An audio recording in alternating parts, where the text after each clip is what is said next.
प्रिय विद्यार्थियों, मैं रुबेन सरन माथुर, सहायक आचार्य आर्थिक प्रशासन एवं वित्तीय प्रबंध ईएफएम राजकीय शाकंभर स्नातकोत्तर महाविद्यालय सांबरलेक जयपुर आपका आज के इस ई लेक्चर में स्वागत करता हूँ। विद्यार्थियों, पिछले ई लेक्चर्स में हमने बीकॉम थर्ड ईयर बीकॉम तृतीय वर्ष के अंतर्गत ईएफएम विषय के पेपर ग्रामीण विकास एवं सहकारिता का अध्ययन आरंभ किया था और आज इसी के अंतर्गत हम पंचायती राज संस्थाओं के संवैधानिक प्रावधानों का अध्ययन करेंगे। हम पंचायती राज के बारे का अध्ययन करेंगे।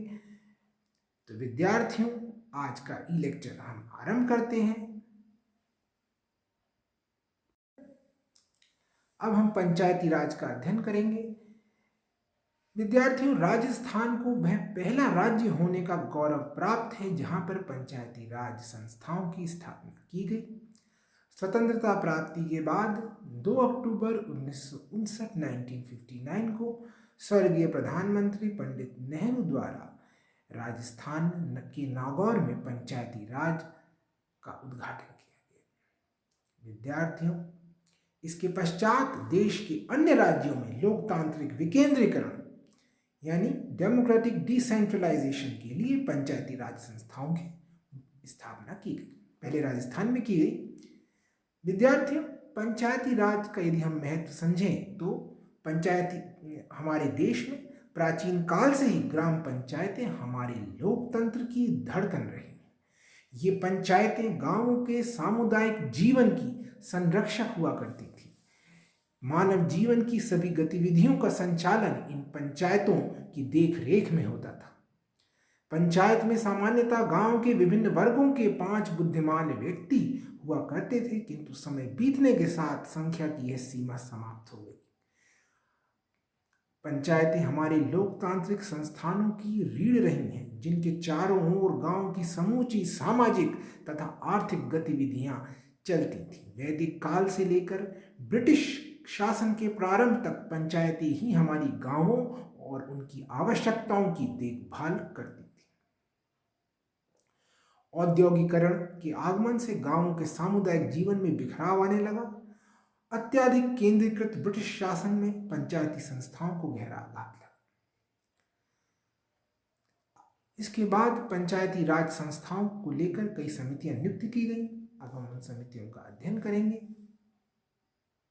विद्यार्थियों, अब हम बात करेंगे बलवंत राय मेहता समिति की। विद्यार्थियों, श्री बलवंत राय मेहता की अध्यक्षता में योजना परियोजनाओं की समिति के अध्ययन दल ने 1957 में अपनी रिपोर्ट में स्वशासन के 3 स्तरों पर पंचायती राज संस्थाओं की स्थापना की सिफारिश की थी। बलवंत राय समिति का मत था कि उत्तरदायित्व और अधिकारों के बिना प्रगति संभव नहीं है, जबकि जब तक समुदाय अपनी समस्याओं को समझते हुए अपनी जिम्मेदारियों को महसूस करे और अपने चुने हुए प्रतिनिधियों के माध्यम से आवश्यक अधिकारों का प्रयोग करे तथा स्थानीय प्रशासन पर लगातार सतर्क होकर निगरानी रखे। इस समिति की सिफारिशों के आधार पर देश में अधिकांश भागों में पंचायती राज संस्थाओं का गठन किया गया। गठित की गई कुल पंचायतों के अंतर्गत 90% ग्रामीण जनसंख्या आ गई थी। लेकिन विद्यार्थियों, बलवंत राय मेहता समिति की रिपोर्ट के आधार पर जिन राज्यों ने पंचायती राज प्रणाली को अपनाया, उनमें से अधिकतर में यह व्यवस्था विफल रही, क्योंकि विकेंद्रीकरण योजना बन नहीं पाई और नेतृत्व का विकास नहीं हुआ। इस प्रकार से विद्यार्थियों, हमने बलवंत राय मेहता समिति की रिपोर्ट का अध्ययन किया। विद्यार्थियों, अब हम बात करेंगे अशोक मेहता समिति के बारे में। इस समिति का गठन श्री अशोक मेहता की अध्यक्षता में 1977 में किया गया और इस समिति ने अगस्त 1978 में अपनी रिपोर्ट दी। विद्यार्थियों, अशोक मेहता समिति ने 2 स्तरों के पंचायती राज मॉडल का सुझाव दिया, अर्थात जिला परिषद और मंडल पंचायत। इस समिति ने ग्रामीण विकास कार्यक्रमों के प्रबंध पर जोर दिया और सिफारिश की कि केंद्र और राज्यों के बीच शक्तियों के वितरण की जो वर्तमान योजना है उस पर पृथक से विस्तृत विचार आवश्यक है। समिति की रिपोर्ट के बाद एक मॉडल विधेयक तैयार किया गया। आशा थी कि सभी राज्य सरकारें इस विधेयक का अनुसरण करेंगी और विधेयक को पारित करेंगी, लेकिन ऐसा संभव नहीं हो पाया। विद्यार्थियों, अब हम बात करेंगे राव समिति के बारे में। विद्यार्थियों, यह समिति श्री GV.K. राव की अध्यक्षता में सन 1985 में गठित की गई। राव समिति की प्रमुख सिफारिशें थीं: जिला स्तर पर प्रभावी समन्वय एवं उपयुक्त निर्देशन, नियोजन का विकेंद्रीकरण, तीसरा राष्ट्रीय उद्देश्यों एवं जिला स्तर पर क्षेत्रीय आवश्यकताओं को दृष्टिगत रखते हुए ग्रामीण विकास कार्यक्रमों का क्रियान्वयन। विद्यार्थियों, अब हम बात करेंगे सिंघवी समिति के बारे में। विद्यार्थियों, इस समिति का गठन 1986 में किया गया, जिसके अध्यक्ष श्री LM सिंघवी थे। सिंघवी समिति ने त्रिस्तरीय प्रजातांत्रिक विकेंद्रीकरण की सिफारिश की। इस समिति ने ग्राम सभा को प्रजातंत्र की तीसरी कतार माना, जबकि लोकसभा को प्रथम एवं विधानसभा को दूसरी कतार माना। विद्यार्थियों, देश के नीति निर्माताओं ने ग्रामीण विकास में पंचायती राज के महत्व को स्वीकार करते हुए लोकतांत्रिक विकेंद्रीकरण के लिए पंचायती राज को सुदृढ़ करने का समय समय पर आह्वान किया था, लेकिन तत्कालीन संवैधानिक और सामाजिक ढांचे के अंतर्गत पंचायती राज संस्थाएं सफलतापूर्वक काम नहीं कर सकती थी। इस तथ्य को ध्यान में रखते हुए पंचायती राज संस्थाओं के विकास के लिए 73वां संविधान संशोधन 73rd amendment to the constitution 73वां संविधान संशोधन अधिनियम लागू किया गया। इस अधिनियम को संसद ने वर्ष 1993 में पारित किया। यह अधिनियम इन संस्थाओं के विकास में एक मील का पत्थर सिद्ध हुआ है। विद्यार्थियों, इसी को ध्यान में रखते हुए राजस्थान सरकार ने राजस्थान पंचायती राज अधिनियम 1994 बनाया। विद्यार्थियों, इस अधिनियम हेतु प्रस्तावित प्रारूप को राजस्थान के राज्यपाल ने दिनांक 23 अप्रैल 1994 को अपनी स्वीकृति प्रदान करी और इस अधिनियम के प्रावधानों के अनुसार राजस्थान में नवंबर-दिसंबर 1994 में ग्राम पंचायतों के चुनाव भी कराए गए। विद्यार्थियों, अब हम राजस्थान पंचायती राज अधिनियम 1994 के प्रावधानों का अध्ययन करेंगे। सबसे पहले ग्राम सभा। विद्यार्थियों, इस अधिनियम के अनुसार प्रत्येक पंचायत सर्किल के लिए एक ग्राम सभा होगी, जिसमें पंचायत क्षेत्र के भीतर समाविष्ट गांव या गांवों के समूह से संबंधित निर्वाचक नामावलियों में पंजीकृत व्यक्ति होंगे। प्रत्येक वर्ष ग्राम सभा की कम से कम 2 बैठकें होंगी। पहले वित्तीय वर्ष के प्रथम त्रैमास में और दूसरी अंतिम त्रैमास में। ग्राम सभा उसके समक्ष रखे गए विषयों के संबंध में चर्चा करने के लिए स्वतंत्र होगी और पंचायत ग्राम सभा द्वारा दिए गए सुझावों पर यदि कोई हो तो उस पर विचार करेगी।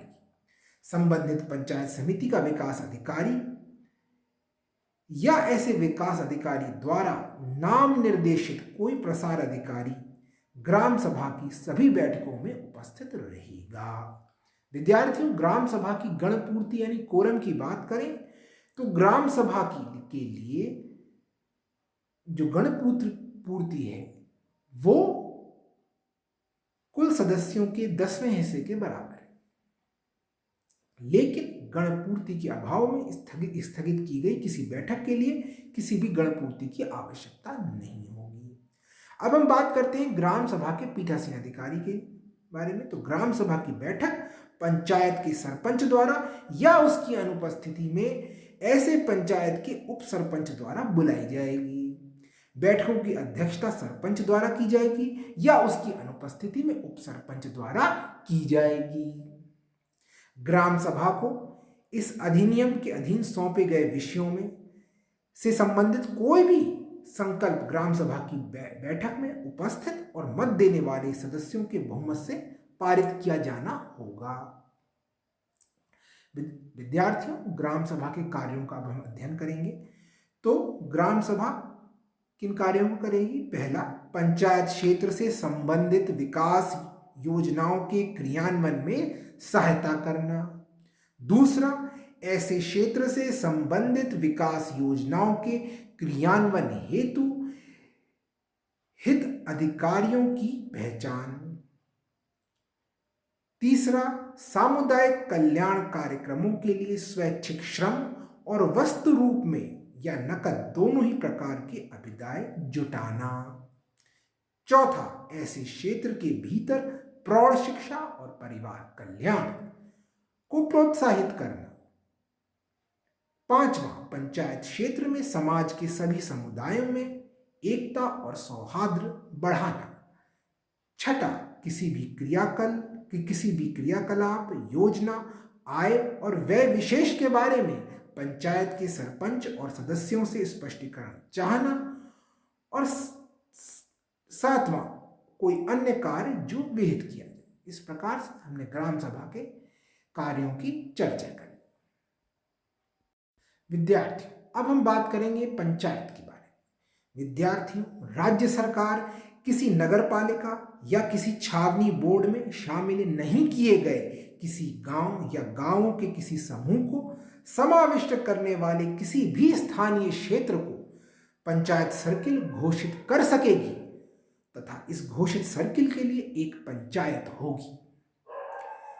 अब हम बात करते हैं पंचायत की संरचना के बारे में। तो विद्यार्थियों, किसी पंचायत में एक सरपंच और इतने वार्डों से प्रत्यक्षतः निर्वाचित पंच जो धारा 12 उपधारा 2 के अधीन अवधारित किए जाएंगे होंगे। इस धारा के अनुसार 3000 तक की जनसंख्या वाले किसी पंचायत सर्किल में 9 वार्ड होंगे। यानी 3000 तक की जनसंख्या वाले, 3000 से अनधिक की जनसंख्या वाले किसी पंचायत सर्किल में 9 वार्ड होंगे। और यदि पंचायत सर्किल की जनसंख्या 3000 से अधिक है तो 3000 से अधिक के प्रत्येक 1000 या उसके भाग के लिए 9 की जो संख्या है उसमें 2 की बढ़ोतरी कर दी जाएगी। इस प्रकार से हमने पंचायत का अध्ययन किया। विद्यार्थियों, अब हम पंचायत समिति का अध्ययन करेंगे। तो विद्यार्थियों, राज्य सरकार एक ही जिले के भीतर किसी भी स्थानीय क्षेत्र को एक खंड के रूप में घोषित कर सकेगी तथा इस घोषित प्रत्येक खंड के लिए एक पंचायत समिति होगी। विद्यार्थियों, अब हम पंचायत समिति की संरचना का अध्ययन करेंगे। तो किसी भी पंचायत समिति में निम्नलिखित सदस्य होंगे। पहला, इतने प्रादेशिक निर्वाचन क्षेत्रों से प्रत्यक्षतः निर्वाचित सदस्य जो धारा 13 की उपधारा 2 के अधीन अवधारित किए जाएं। दूसरा, ऐसे निर्वाचन क्षेत्रों का प्रतिनिधित्व करने वाले राज्य विधानसभा के सभी सदस्य जिनमें पंचायत समिति क्षेत्र पूर्णतः या भागता आता है। तो इस बारे में नियम यह है कि 1 लाख तक की जनसंख्या वाले किसी पंचायत समिति क्षेत्र में 15 निर्वाचन क्षेत्र होंगे। और यदि पंचायत समिति क्षेत्र की जनसंख्या 1 लाख से अधिक है तो 1 लाख से अधिक के प्रत्येक 15,000 या उसके भाग के लिए 15 की उक्त संख्या में 2 की बढ़ोतरी कर दी जाएगी। तो इस प्रकार से हमने पंचायत समिति का अध्ययन किया। विद्यार्थियों, अब हम जिला परिषद का अध्ययन करेंगे। तो विद्यार्थियों, प्रत्येक जिले के लिए एक जिला परिषद होगी जिसकी संरचना इस प्रकार होगी। पहले, इसमें इतने प्रादेशिक निर्वाचन क्षेत्रों से प्रत्यक्षतः निर्वाचित सदस्य जो धारा 14 की उपधारा 2 के अधीन अवधारित किए जाएं। दूसरा, इसमें वो लोग सदस्य होंगे ऐसे निर्वाचन क्षेत्रों का प्रतिनिधित्व करने वाले लोकसभा के और राज्य विधानसभा के सभी सदस्य जिनमें जिला परिषद क्षेत्र संपूर्णता या भागता आता है। तीसरा, जिला परिषद क्षेत्र के भीतर निर्वाचकों के रूप में पंजीकृत राज्यसभा के सभी सदस्य। विद्यार्थियों, धारा 14 की उपधारा 2 के अनुसार 4 लाख तक की जनसंख्या वाले किसी जिला परिषद क्षेत्र में 17 निर्वाचन क्षेत्र होंगे और यदि जिला परिषद क्षेत्र की जनसंख्या 4 लाख से अधिक है तो 4 लाख से अधिक प्रत्येक 1 लाख या उसके भाग के लिए 17 की उक्त संख्या में 2 की बढ़ोतरी कर दी जाएगी। विद्यार्थियों, अब हम बात करेंगे स्थानों के आरक्षण की। तो विद्यार्थियों, प्रत्येक पंचायती राज संस्था में प्रत्यक्ष निर्वाचन द्वारा भरे जाने वाले प्रत्येक स्थान अनुसूचित जातियों, अनुसूचित जनजातियों और पिछड़े वर्गों के लिए आरक्षित किए गए। अनुसूचित जातियों और अनुसूचित जनजातियों के लिए आरक्षित स्थानों की संख्या उनकी जनसंख्या के अनुसार है। विद्यार्थियों, पिछड़े वर्गों के लिए भी स्थान आरक्षित किए गए। अब हम बात करेंगे अध्यक्ष के पदों के लिए आरक्षण। तो विद्यार्थियों, इस अधिनियम के तहत सरपंचों, प्रधानों और प्रमुखों के पद अनुसूचित जातियों, अनुसूचित जनजातियों और पिछड़े वर्गों तथा महिलाओं के लिए आरक्षित किए गए हैं। अनुसूचित जातियों और अनुसूचित जनजातियों के लिए जो पद आरक्षित किए गए हैं वो उनकी जनसंख्या के अनुसार है।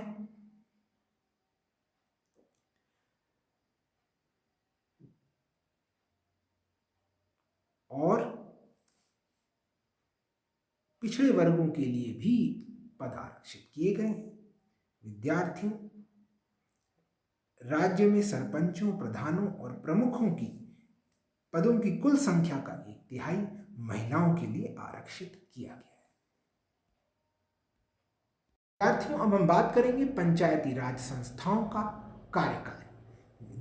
विद्यार्थियों, प्रत्येक पंचायती राज संस्था यदि पहले विघटित नहीं कर दी जाए तो संबंधित संस्थाओं की प्रथम बैठक के लिए राज्य सरकार द्वारा नियत तारीख से 5 वर्ष तक